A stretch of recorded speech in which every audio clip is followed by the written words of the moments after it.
Now we're going to have the rinse and extraction process. The rinse and extraction process is a step that actually helps neutralize and flush out all of the contaminants as well as your solutions that you pre-sprayed with and you tested. As you can see, with this tool, it doesn't really dampen or overwet the fabric due to a shearing technique. This tool, if you look closely, it has a zero pressure jets. Now this is something that pours out water and it sucks it through. This makes it to where you do not overwet the fabric as well as get anything, say for instance the backing or the filling, overwetted as well. Because then during the drying process that can cause problems like wick back, browning, and ringing. Also too, you want to look that he is being very uniform with his pattern. That way he can prevent any kind of water ringing on the corners or edges, and he's cleaning from seam to seam. So the reason why you want to make sure that is damp uniformly as possible is because if there's a dry spot or if there's any spot to where it may be overwetted, it could cause a water ring or even a brown spot depending on the type of fabric.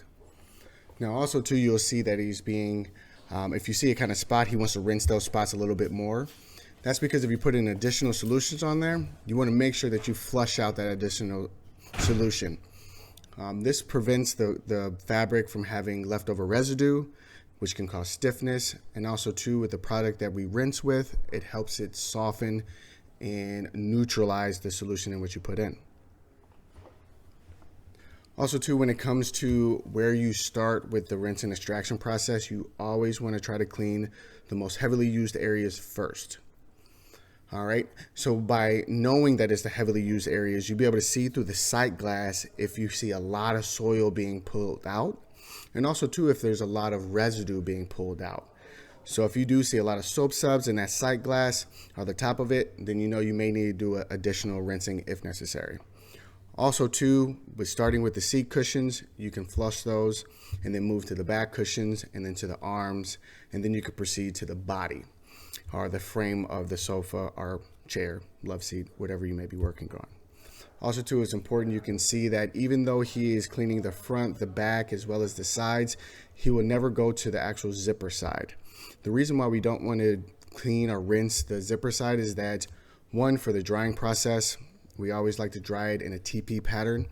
And if it's drying and that both fabrics are wet, say for instance the deck of the sofa is wet as well as the back zipper side is wet, that can cause browning or ringing issues. Last, you want to make sure that you finish off strong with the frame. This is a great technique to be able to use to rinse and extract the inside of the back. Sometimes the outside of the back is something that you may not need to rinse. It kind of depends on the situation, in which you always want to make sure you evaluate with the client. Say for instance if they have a pet, or if they brush along that back a lot where it could be hand oils, body oils, then it's definitely something you want to rinse and extract. And also too, you want to finish off with the kick board, which is the front side. This is going to help with any kind of the body oils as well, or shoe polish, things of that sort. So you always want to make sure that you flush this area as well.